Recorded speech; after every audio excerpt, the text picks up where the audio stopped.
Ada perkembangan di Johor dan juga di negeri lain, khusus di Johor, adakah peluang?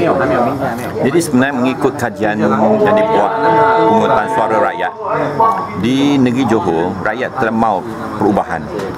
Selepas 50 lebih tahun UMNO Barisan Nasional Perintah Johor, kemajuan tidak ada. Walaupun kita kata di sini sana ada bangunan tinggi.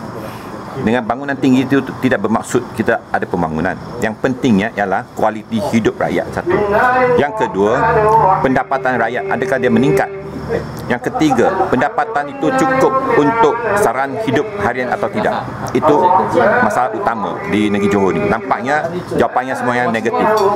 Jadi maknanya rakyat di bawah pemerintahan UMNO Barisan Nasional ini, mereka hidup dalam satu keadaan yang susah.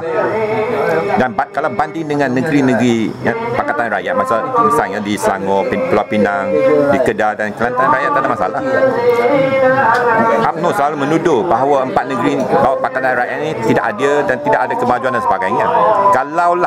Kalaulah apa yang dituduh UMNO itu benar, kenapa rakyat di empat negeri ini tidak berhijrah secara besar-besaran ke negeri yang masih diperintah oleh UMNO Barisan Nasional?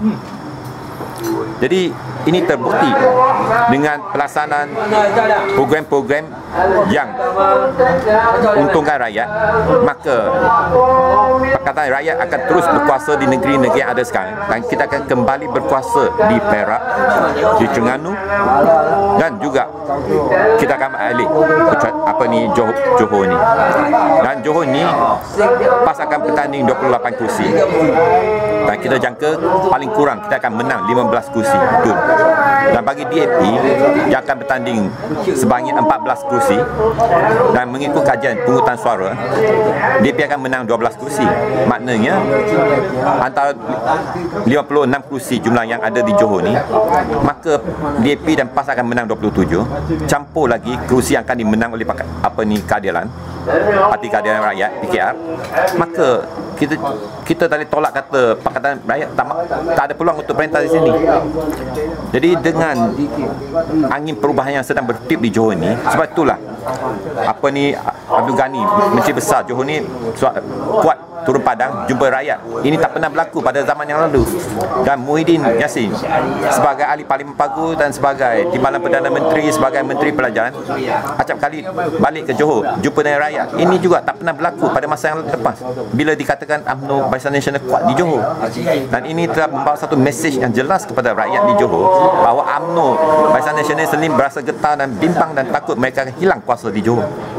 Kalau mereka begitu stable, mereka begitu keyakinan besar, maka mereka tak perlu buat macam-macam tuduhan, macam-macam tumahan, macam-macam fitnah terhadap Pakatan Rakyat di Johor ni. Ini umpamanya, kalaulah kita berkeyakinan dengan kemampuan kita tak perlu pergi marah seorang budak, kita tak perlu pergi tapar seorang remaja. Apa salah? Jadi ini membuktikan bahawa UMNO Barisan Nasional mereka telah hilang haluan mereka. Kemana mereka nak pergi, mereka sendiri pun tak tahu, sudah sesat. Jadi saya berharaplah, terutama sekali pengundi Melayu di Johor ni, terutama Melaka, Felda, kena insaf, kena sedar bahawa masa depan mereka bukan bergantung kepada syaham Felda ni. Masa depan mereka ditaruh dalam tangan sendiri mereka, iaitu undi mereka. Kalau mereka terus nak undi UMNO juga, Barisan Nasional juga, maka hidup mereka akan macam ini juga.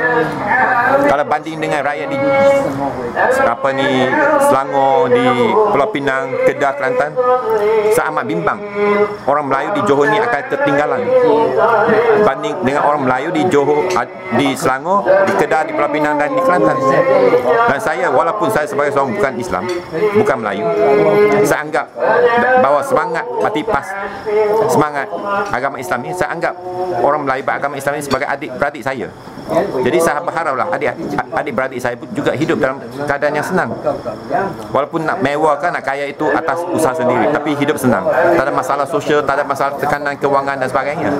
Dan apa yang saya nak katanya ialah, sekarang orang bangsa Melayu di bumi sendiri dia sendiri hidup susah.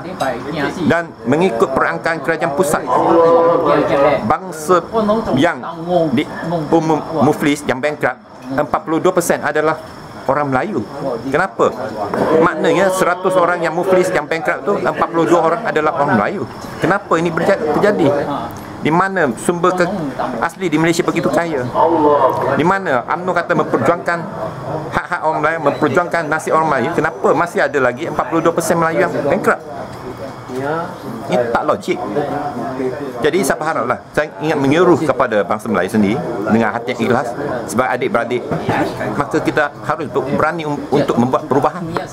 Selagi kita nak hidup macam keadaan macam ini, maka 10 tahun, 20 tahun lagi masyarakat Melayu akan jadi satu masyarakat yang perlu bergantung kepada jabatan kebajikan untuk bagi bantuan.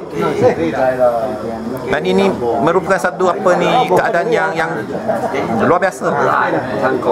Dan masa tu orang UMNO, pemimpin UMNO yang kaya raya ni tak tahu ke mana dah.